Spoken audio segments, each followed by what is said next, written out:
Every day, 34 people in their 20s and 30s are diagnosed with cancer. On the 7th of July 2015, I was one of the 34.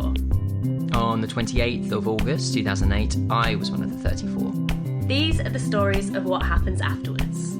This is AfterThoughts.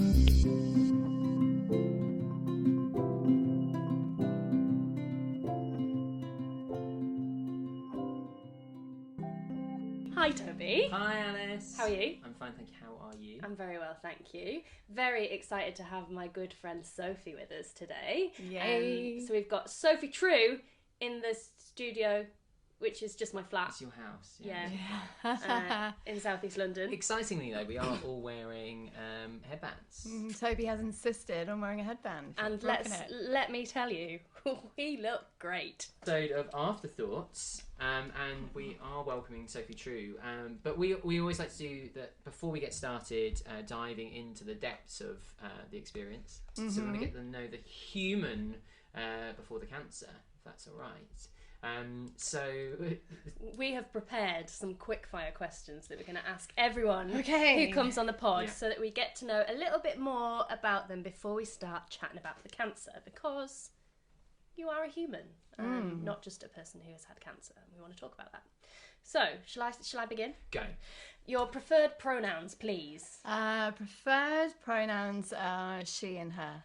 Who do people say that you look like? A lot of people say in the pub or something, if I bump into people, a lot of people say I look like their cousin. I think it's that like familiar kind of feeling. You do not look like any of my Not cousins. usually when I'm on a date, luckily, because that would just be weird. And, What was your first pet? First pet. I actually had an array of pets because I grew up on a farm. So we had 9 cats, we had chickens, we had a donkey when we first moved as well. What was your favourite of those pets? My dearest pet was the pigs. So pet pigs, and one died last year and he lived to 20, which is amazing. So yeah, Boris and Domino, the black and white cooney pigs from New Zealand. Oh, Cooney pigs. What was the donkey called? Donkey was called Martha. Martha. And we had Great name sheep for as well. donkey. Strong name for a donkey. Brilliant. Exactly. Where would you say you're from? Where would I say that? From planet Earth. Where would I say I'm from? Okay, so I'm from Hampshire, basically, in the countryside. Brilliant. And we're going to do a seasonal question, and today's seasonal question is, what is your favourite kind of soup? Ooh, I love soups. I love all sorts of chunky soups, but mushrooms, any sort of fungi. I'm not sure we can be I'm friends. Worst choice ever. Like literally, we went for soup the other week, and it was mushroom soup, and I said, "Who eats mushroom soup?" I do. You do. I absolutely adore mushrooms. I even have a mushroom tattoo, so you two are going to have to kick me off now when you know that. Can you give us 3 words that describe yourself? That describe myself. One of them can be mushroom if you Okay, I would say curious, slightly eccentric, and explorer. Yeah, great words. Our last question in our not so quick fire questions round. What was your favourite childhood TV programme? Okay, so the only thing that was actually on in the house on the regular, in fact 2 times a day when it switched over to twice a day, was Neighbours. And my grandparents actually ended up recording, my older brother, 34 years ago or something, they ended up recording over his christening with an episode of Neighbours. And then it was kind of like, it is, if we were to have a religion in the household, it would be Neighbours. Brilliant. Carl Kennedy is our reverend.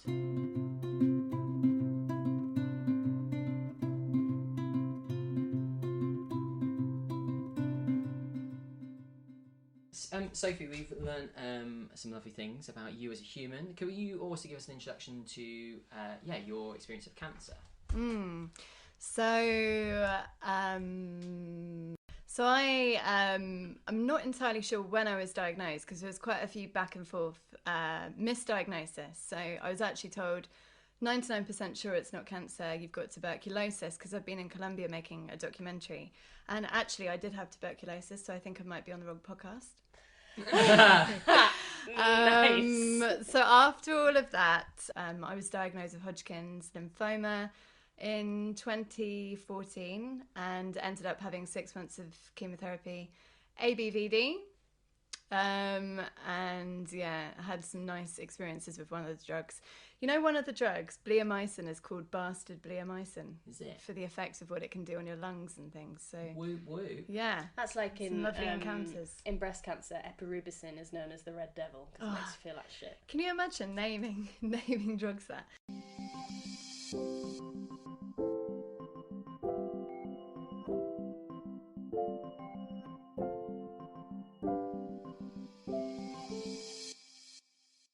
AfterThoughts is a collection of stories from storytellers about life with or beyond a cancer diagnosis. We're going to hand over to Sophie now to tell us her first story, which is about beyond the hospital or beyond treatment. I really think a lot of the healing, if we get to that point and if we're fortunate to finish our treatment, a lot of the healing really starts after we finish chemo and after we leave the hospital. Something was really calling me before. I've been travelling, I've been making a documentary in Colombia, and I was like, I need to get out of here and get back on the road and prove to myself that I can still do that and I can still have that independence. Because when you're going through treatment, you're so reliant on other people, and I really felt like a shadow of my former self. And I kind of remember reading in my diary, I'd written, it feels like every cell in my body is dying slowly, and I felt like I needed to get out of that space and out of that illness zone. So I told my doctor, I sat with him, and I told him I was going on a yoga retreat to Costa Rica. There was no way my budget would have covered that, but I ended up going backpacking through Mexico, down through all of Central America, and on that way, this is kind of many stories roll into one, but was just exploring kind of Mayan medicine and different ways that people were approaching illness, but also it took me out of my bubble to experience life and the ways that other people were living, and it was just the biggest kind of kickstart, really, of a new adventure and a fresh chapter. And I think on that kind of grand adventure through Mexico, so I started off, probably like many of us, any kind of niggle or any side effects, I thought, right, if I had a headache, I just immediately thought, right, it's on my brain or something's come back. And it was this kind of point that as the trip went on, so I was away for 3 months, coming back for scans, and I just started to let go of the identity of being a patient, even though when I look back now, I was very bored. And I kind of didn't really think to explain that or do anything about it, but I started to, and it's a bit metaphorical, all the buses and the journeys. I took a 40-hour bus traveling through Central America at one point, and I just realised that I had actually become more of myself and less of an illness, which I had been for the past 8 months. And then travelling through in Nicaragua, they didn't have any buses, so I actually ended up hitchhiking. I was on the back of these trucks and everything, and it was kind of like, wow, I've broken so free from that hospital mode. I just felt totally liberated, and it was quite a beautiful experience. I love that story from Sophie about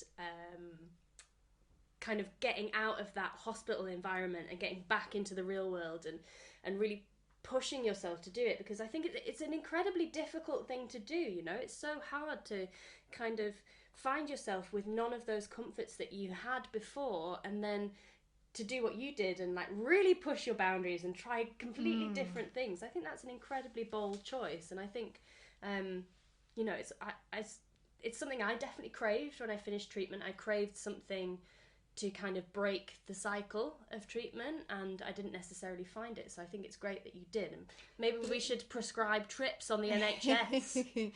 I often think now, because I do some coaching, and I often say to people, what if you could write yourself a self-prescription, what do you need? Because actually we have all of the answers we need.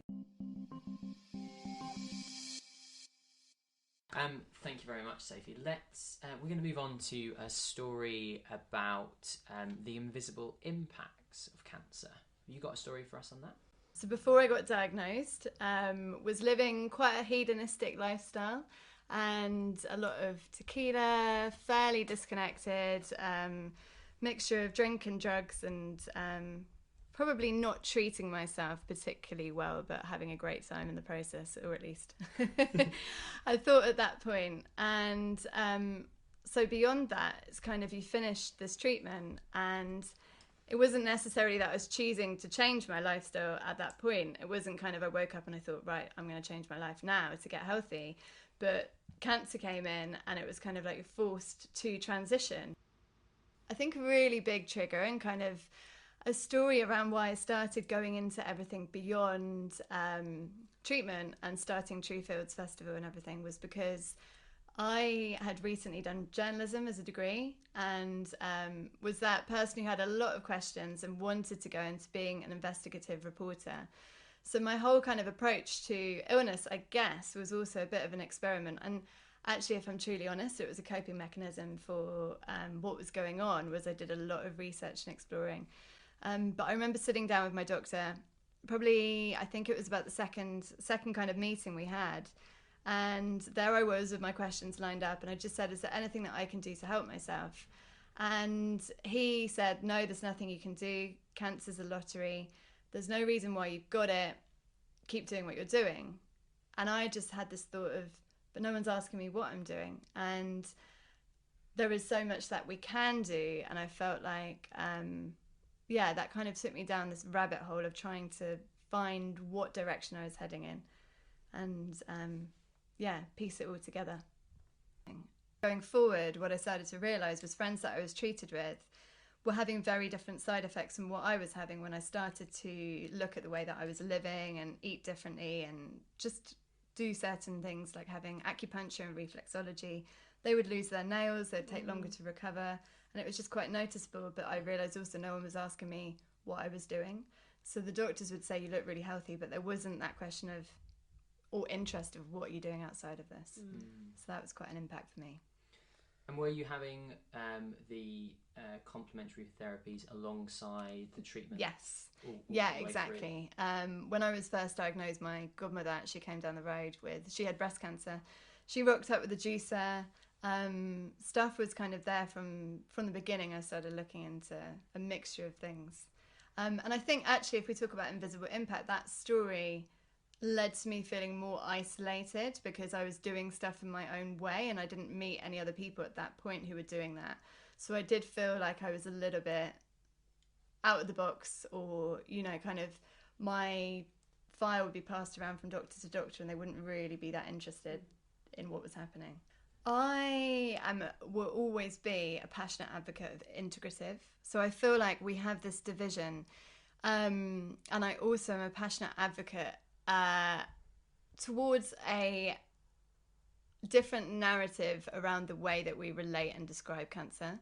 And I never connected with the battle language, and I didn't see that there was a fight, and that immediately actually ended up causing conflicts in my body. And I can see why on some sides people want to be fighting and battle and brave, but that to me was, this is a situation that's happened, and my response to it is I want to work with my body rather than against it.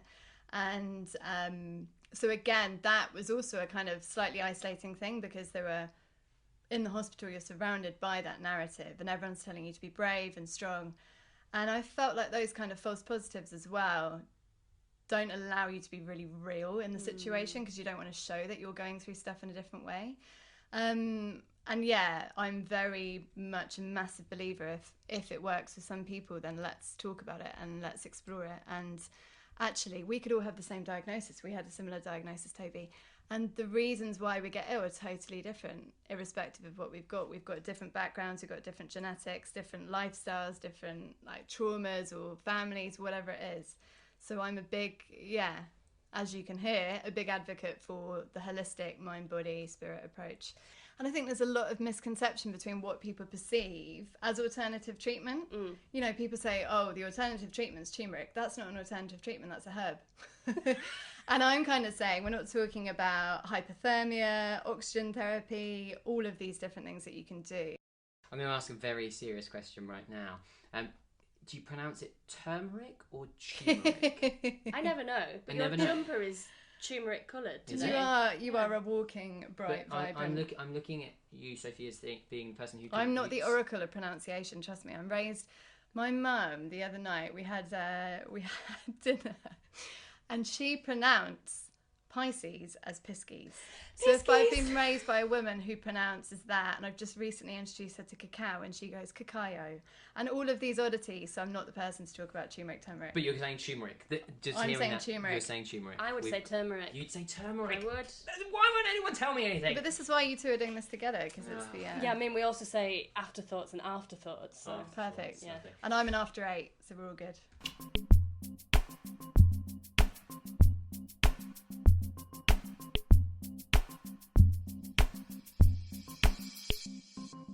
So moving on, we're going to talk now about those around us. You know, we often think that cancer only happens to the patient, but we know from personal experience that it happens to lots of people. So, Sophie, do you have a story about those around us that you want to share with us? I actually think it's harder for those who are watching someone they love going through it, because you're kind of in it, whereas actually that from the outside you want to do everything that you can, but you have no control, so it's surrendering to that as well. Like, this whole thing is being willing to let go of outcomes. And Mum in particular, it's interesting to see it. My older sister, and maybe there's this kind of impact as well, my older sister's got brain damage. She got it when she was about 3, and so that was obviously a big trauma. And when I got a diagnosis, Mum actually has said that she blocked out the whole year. So she now will even come to me now, and I've kind of moved beyond my story with this now. And she'll just say, "What cancer did you have again?" And she actually can't remember, which is she came to she'd be there at every treatment and things. And that just shows that impact, that was kind of that trauma, really, that she's got kind of amnesia about the whole experience. And so towards the end of treatment, I had no neutrophils, so my immune system, for anyone who doesn't know what neutrophils are, when you're having chemotherapy, it can kind of wipe out your immune system. And it's blood cells, white blood cells. And my little sister was going through, I think she was having GCSEs or A-levels. And, you protect yourself the whole time with your anti-bac hand lotion and everything. And every time someone came in the house or to visit, they were kind of sprayed with this antibacterial spray. And no one could walk in. And the irony is my sister got a cold, and I ended up catching the cold off her. And that put me into hospital, my temperature, taking a temperature every day throughout treatment, and it kind of spiked and rocketed up.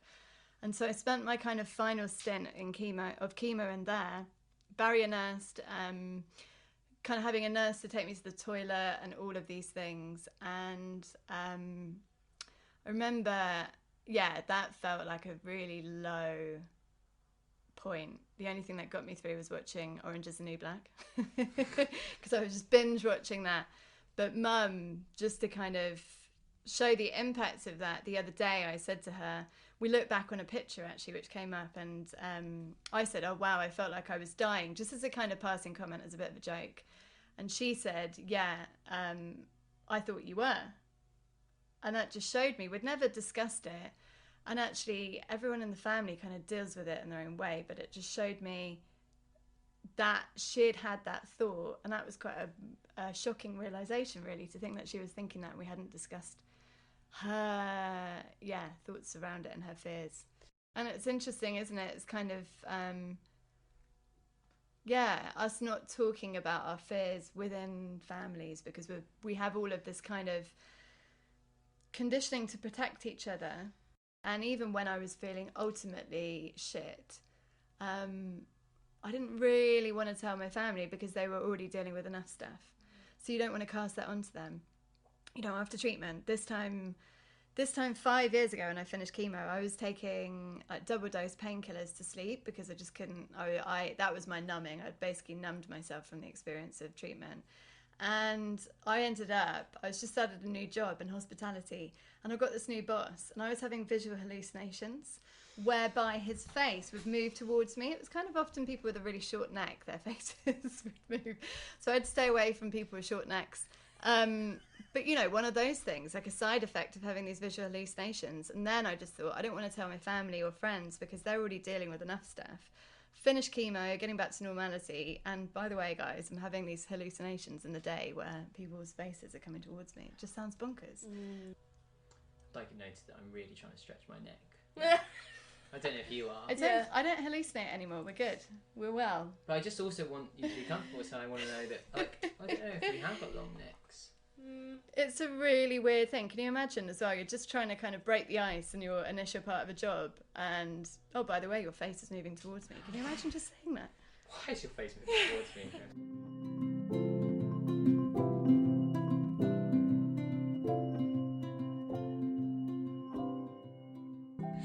Sophie, we are going to move on now to a section we are affectionately calling Gift or Grievance. Not Grief or Grievance, as I accidentally called it when we were doing our introduction episode.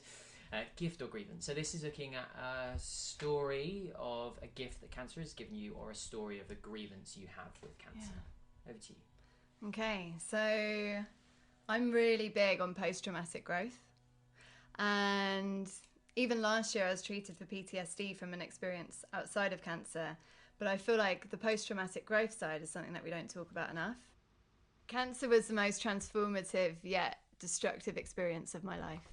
It also opened up doors, and it connected me to people that I would never have met, who have also, in a sense, transformed my life in the way that I relate to it. And for that, I would be truly grateful for the time with the illness. But something that's really emerged from it, and a gift, when I was younger, I always wanted to start a festival, and it had been kind of a dream. So I'd worked at festival, been part of other festivals behind the scenes. And I loved that opportunity to bring people together for a few days, and all of the goodness that can come from it, all of the connections. Just, it's that rare occasion, particularly in our world where we live very disconnected, to bring communities together and have that kind of shared celebration. And along the way, when I met a lot of people, when I was doing a lot around holistic recovery and looking into the kind of integrative cancer options, I met all of these people, and I thought none of them have really connected. And there is the classic, when you're in the jar, you can't read the label, and we're all kind of in our own little pockets. And I thought, I want to put on an event that is a celebration, that's filled with hope and life, and also that we talk about the taboos, because let's face it, there are a lot of taboo subjects. And I love talking about things like medicinal cannabis or psychedelics for mental health, or all of the things that we're dying, conscious dying, or whatever that we might be afraid to talk about. And I thought, I want to kind of put this into a festival environment, which sounds like a really weird idea, because people go, cancer festival, a festival is about celebration, and that sounds really gloomy, but it's also fun and uplifting. And so I was in the pub back in, when was it? It was about 3 years ago now, in December, and I was with a friend in the pub, and we were having a pint, a lovely dry cider, my go-to, and I just said to him, I really want to put on a festival. And he said, kind of turned around, and it was like this magic moment of something just dropped and it clicked. And he said, you can put it on my farm. I didn't even know he had a farm. And that generosity really enabled what was to come. The next day I called him up and I said, hey, Will, just checking I can come see the farm. And I don't think he thought I was going to be that instant, but nothing had felt more aligned at that point. So I went to see the farm. We had no idea what we were doing. We had a kind of like measuring stick, kind of mapping out random ideas. We had never put on a festival before, but this idea, baby, that was kind of inside me, really kind of came to fruition in about 3 months, and we put on Trew Fields. So it's the first cancer and holistic health festival, and it's all about what we can do rather than what we can't. So it's, in a bit of a cheesy way, the can in cancer. And so that was born, and I think that's been a real gift, is also realising the gift that event gives to other people when they come. We've had people who've spent their last weekends of life there, and their families have said they couldn't have been in a better place. It kind of, people come and they say that they make life-changing friendships, and to have that space and to have been able to bring that to life. I think we all have idea babies inside us. People... we had people travelling from, one woman came from the Netherlands, and she said, She has stage 4 breast cancer, and she'd been having radiotherapy, and she said when she arrived she was kind of feeling pretty groggy and not great, and then after she left she said I was filled with so much hope and so much joy. And a week later she started having stable scans, and she said the change in my mindset and perspective, because the mind-body connection is huge, and she said I truly attribute what was going on for me beyond that to the festival. And she even came this year, 3 years on, and it's kind of created this community of people just seeking that space, I think.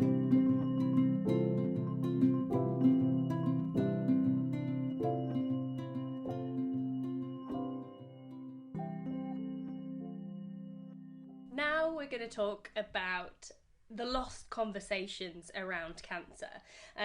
The community, the young people cancer community, is shifting, but we want to hear from our storytellers the sort of conversations that they think we aren't having enough.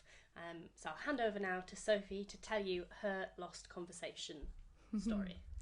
You know, I feel like there are a lot of lost conversations. For example, a conversation around the control that you actually have over your own body and the power of your mind-body connection. I think there's a lost conversation between the conflict that you can be in on your treatment decisions and that kind of disconnect. There's so many different things.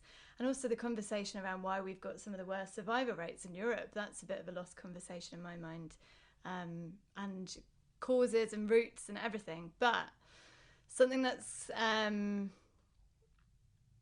I feel like you can move, and for me, I've definitely moved quite far away from my own diagnosis and kind of healed around that. And certainly that's kind of only been in the last 2 years that I can really say that I feel like I'm at a place where the slight niggles or symptoms and stuff don't cause me anxiety, and I'm beyond that. But working in coaching and holding space at the festival for a lot of different things, the conversation that I've always lost is around death and around the fact that people are dying around you and people that you've connected to. And let's face it, you do connect pretty quickly when you've been in the cancer zone together.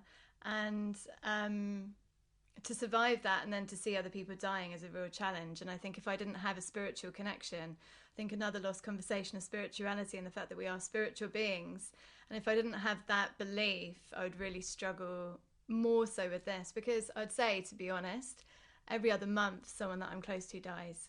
And that's been the case for the last 3 years. And recently, a couple of hard hitters. And one in particular, a story from the festival, there was this little boy and he came with his family. His mum got in touch before and they wanted to explore other things that they could do to support him. And that it provided such a lovely space for them to make memories, because his dream was always to sing on stage. And he had a brain tumour and he was part of the children's area, and he got the opportunity. So on Sunday, the friends who were running the children's area said, we want to do a children's show. And that was quite a spontaneous thing. And all of these kids went up and he ended up singing on stage. He sang The Greatest Showman, which is I am brave, I am strong, this is who I'm meant to be, this is me, and just kind of showing himself in that way and that moment. So that was his dream, to sing on stage. And that moment just was this kind of magical moment of fulfilling that, providing space for him to do that.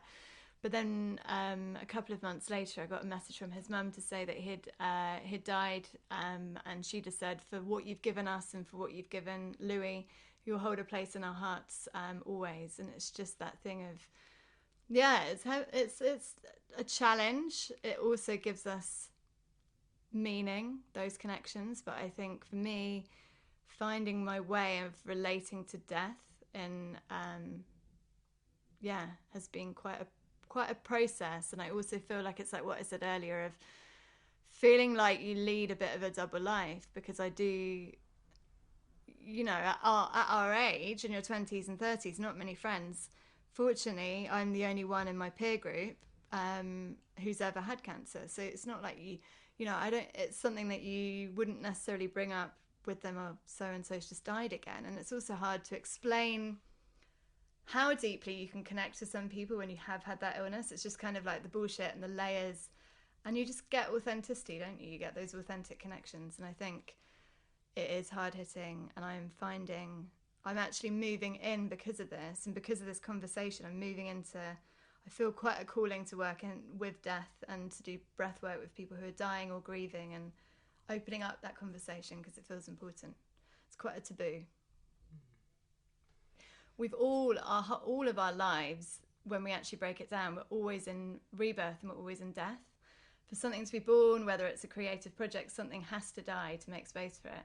Or parents may not think about this, and I think this is kind of where we can struggle after having a child, is something has to die in the parents to make space for the new life, and whether that's like wanting to go out every night or whatever it is on a small level. And for me, going into working with death, I think I've been tiptoeing around the edge, and a slight immature part of me, like Sophie, age 23, who just got that diagnosis, who wanted to keep being kind of party girl, would probably be like, this isn't very fun, this is heavy. But then why does something that is the only thing that we can all guarantee that we have equal in life have to be heavy? And I think we can do it in another way.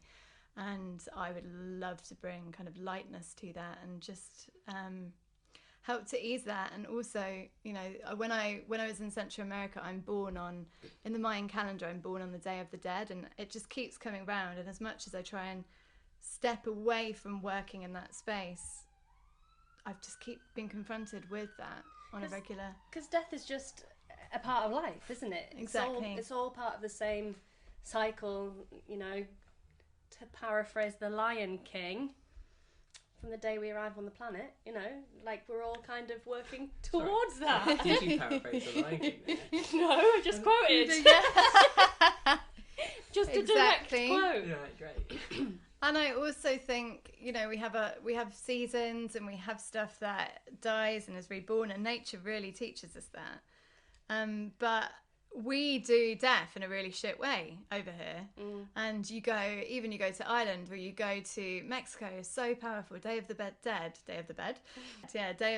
is just the most amazing celebration. And have you seen Coco? No. You must watch it. I haven't. You know, I haven't seen anything. The last 2 minutes you have quoted Lion King and said that we should watch Coco. And I just think we can do stuff. There is just so much, again, like changing the narrative.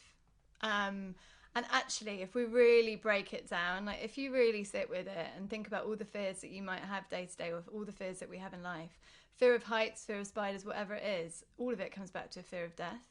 And I think when we can really sit with death and make peace that is an inevitable part of whatever's happening to us, then it takes away, it allows us to fully live.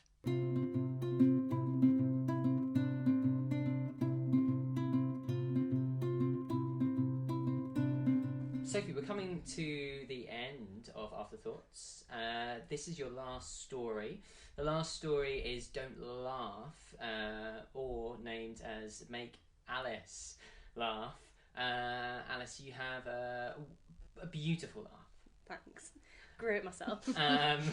So, Sophie, I was wondering if you could give us a story. Like, we know that we've heard, like, cancer, there's so many different elements to it, but one element that we do shy away from sometimes is how we can talk about the funny stuff that happens as well. Oh, yeah. So, could you tell us a story that you have for us, Sophie? I also think comedy is the thing that gets us through, isn't it? I feel like that no one has a cancer experience that is without bodily fluid comedy.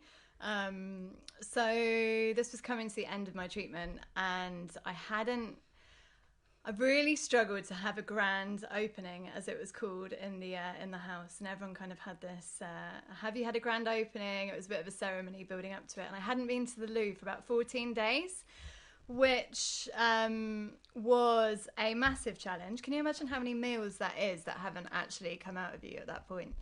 And so I had to go into hospital because I was really struggling to get anything out of my system. And went in and saw, there was this doctor that I'd seen a few times, and he was probably the only good looking doctor on the ward, and he was great. So went in to have a session. I was really hoping I wasn't going to meet him, and he was the one that I saw that day. And basically we didn't actually have the fun experience that I was hoping for, because he said, he basically had to inspect my ass. And so I had an anal tear, so I had to bend over and have that kind of inspected to see if there was any infection, because I had a really weak immune system and no neutrophils. So an anal tear could have been quite a savage experience.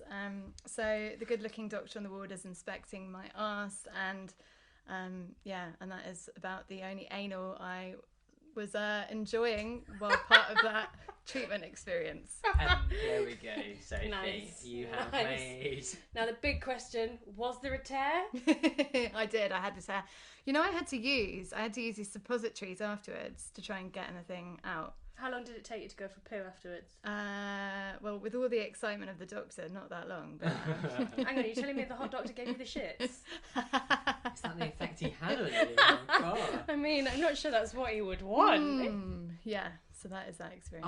I also have had... I don't know if it's a lymphoma. You've also had a good-looking doctor inspecting your anal Well, tear. I have, yeah. This was kind of before I was diagnosed. Yeah. Right? About 5 months before, and there was a blockage in my stomach, and lymph nodes had expanded. Yeah. Blocked stomach. Checked it, and there was actually no cancer at all. They said. Coincidence. But so I had this blockage, and I had to have surgery to cut out a bit of my intestine. But I also couldn't go to the toilet for a long time, and you get told, like, after surgery I had to sit on this, like they said, just you're waiting for your stomach basically to wake up, and you're waiting for it to start rumbling again, and I'm sat there just waiting for it, and it's like, is it gonna rumble, and are you gonna fart? And it's like this amazing feeling of going, I'm just waiting for my body to fart. And I got to the point where it started rumbling, and I was like, oh my god, this is amazing. And then the doctor said, okay, the next step is that you can if you feel like you're ready, then you can go to the toilet, we'll bring you something. I couldn't walk, I'd had an epidural, and so I couldn't move one of my legs, so they bring it over, and I sat in it, and they said, the one thing you can't do, Toby, do not push. Don't push. Don't push. And I was like, okay, of course I'm not going to push. And this is like quite far in. I don't know how many days as well, but like I'm just going, oh god, I just want to get away from this hospital. I mean, I can feel it. It's there. I can feel it. And so just a little strain, just a push. And my word, I have never felt pain like it. It felt like all of my arse ripped open, and I went. And they were like, you pushed. You pushed. I was like, nurse, and they were like looking up there just to see I hadn't ripped anything as well. Same happened to me. Oh, not exactly the same, but are we all the anal tear crew? Is this what we're getting at? I think everyone's in the anal tear crew. If you've had chemo, you're in the anal tear crew. Or the other way though, or you've got like literally, fireworks. You could go, like for me, I could go from can't stop shitting to just like being incredibly constipated and shitting through the eye of a needle in like one fell swoop. That could happen within an hour. You know how they describe the mud at Glastonbury, and it's kind of like, you will never know how many different types of mud there is. This is kind of like the next level of how many different varieties of poo there is. Have you ever seen a Bristol stool chart? No. My friend made a Bristol stool chart cake. Which you? No, just in general. If I can find a picture, maybe I'll see if we can like link to it in the show notes or something, because I feel like that's important. Maybe. And actually getting to know your poo going forward, just as a kind of side note, is really important. Very true. And on that note, have you heard of poo transplants? No. That is for another episode. Just a complete moment of stunned silence from us both there. I kind of want to hear. That's another time. For another time. Okay.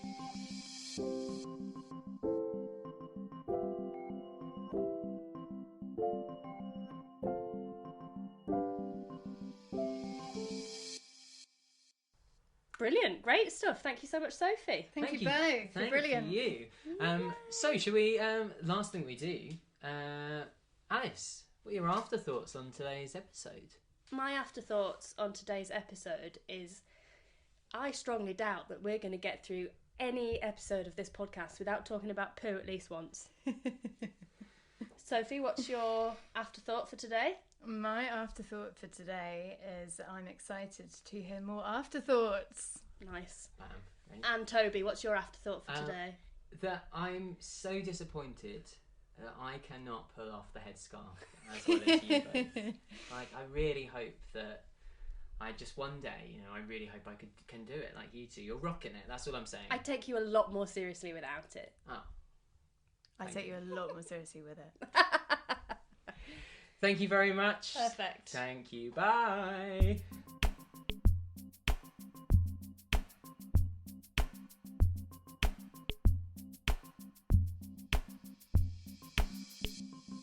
If today's episode of AfterThoughts has sparked any thoughts or feelings that you'd like to speak to somebody about, we would really, really recommend you grabbing a cup of tea with a friend or dropping them a WhatsApp. Or you could speak to our fantastic charity supporters, Trekstock. Trekstock gets young adults in their 20s and 30s moving again, physically, socially and psychologically, after cancer has stopped them in their tracks. You can hear more at www.trekstock.com. AfterThoughts is produced by Alice May Purkiss and Toby Peach from Beyond Arts. Thank you.